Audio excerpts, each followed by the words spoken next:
Hey, welcome back to No Hype Beer Reviews. Unless it's your first time, then welcome and please consider subscribing and hitting that notification bell below.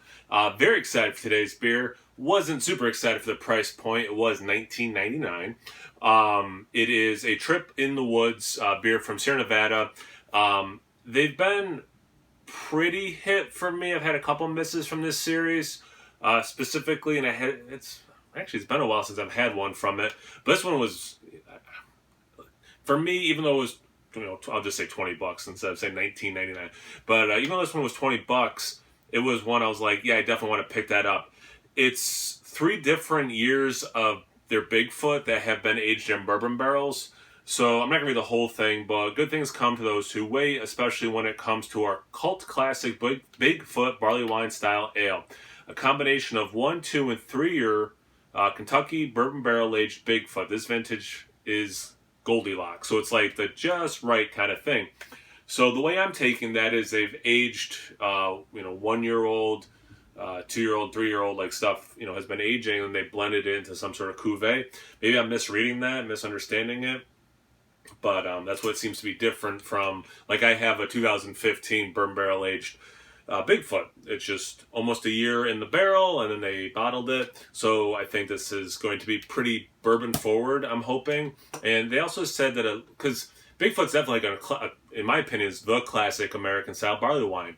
It has a hop presence, like a lot of hops. So they're saying that those hops have really died down. So super curious about this beer. I've not had this specific beer, but I've had plenty of Bigfoot. Like I said, the bourbon barrel aged Bigfoots, I've had those several times. So yeah, really excited to get into this one. Not surprising, dirty glassware from me. Yeah, I mean, definitely looks like a barley wine. I mean, specifically, sure, this one, I'll pretend I know it well enough to know that. Ruby red at the bottom. It's this brown in the very middle. I would say black, but it's brown, and then this, as it's going out and down, it's that brown to red, ruby red color. About a finger of light khaki, not quite khaki pants like I'd wear to work. Let's see about the aroma. So that smells how I would have thought it was going to smell if I hadn't read that, like, oh yeah, a lot of that hops have died out.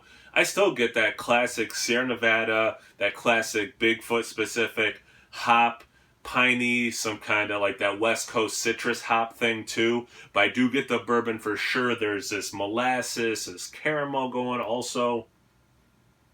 I just would have thought that hop smell would have been way more subdued because of what they said. But yeah, this smells, it smells like a big version of their Bigfoot aged in bourbon barrels. Like, that's, I don't know. I guess I could just keep saying like what I would have thought. I was almost going to say as advertised, but that's not what was advertised. Yeah, orange marmalade specifically. Yeah, it smells great. Again, it smells exactly like I thought it was going to. Cheers.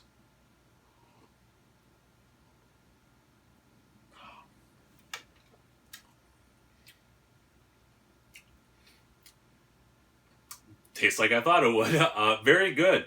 Good level of booze. I actually forgot to say this. It's 12.1. So you do get some warmth. Just like the aroma, you get that hop presence still. It's almost like, as I'm talking now, that I had eaten, well, I guess I shouldn't say eaten because I didn't have the chocolate, but had like an orange liqueur. So there is that orange West Coast hop for sure in here. It is less than a regular Bigfoot, and from what I'm remembering of the regular bourbon barrel age, it is less than that. So fair enough to them and their descriptor, but it's definitely still there. Like it's not. It doesn't drink like an English barley wine. There's a short version. Awesome level of bourbon without being a bourbon bomb. You get a lot of oak and tannins. You get some of that like woody vanilla, not straight like how vanilla is, but like from oak. It's really good.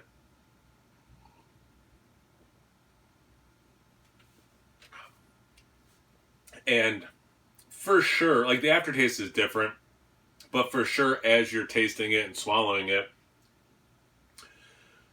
because the hop presence is lessened, you do get more caramel, those dried fruits, dark fruits.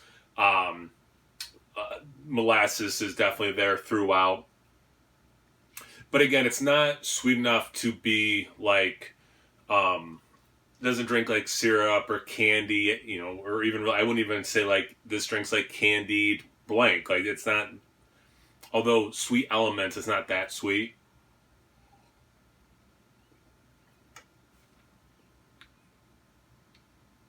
Yeah, orange marmalade for sure is there.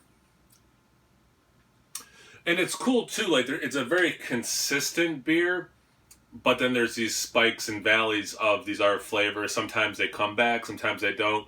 Like the vanilla, or I'm sorry, the caramel note I get works well with this vanilla thing, but I only get the caramel at one specific spot. Whereas the vanilla, I get a couple different spots.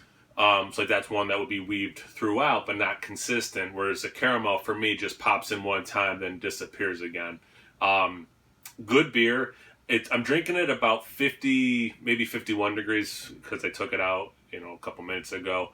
Um, Curious what even more stuff might come out as it warms up. But yeah, definitely a complex beer. I think I've hit everything. I guess I talk about mouthfeel. Good mouthfeel. Like I said, it's not syrupy. It's not that sweet. Coats well enough. It's a quintessential American style barley wine. Like, yeah, it drinks like that. Aged in the bourbon barrels. The blending is cool. If I had, people over, I would pop a regular Bigfoot and then also that 2015 1 year age versus this sounds like a cuvee kind of a situation. But yeah, good. Nice pine note right now as I'm talking. Yeah, classic West Coast. Sorry to repeat myself. That's how I know I'm done with the review. Check me out on Instagram on Tapped. No hype beer reviews about those places. And as always, please like, comment, subscribe, and most importantly, imbibe. Cheers, everyone.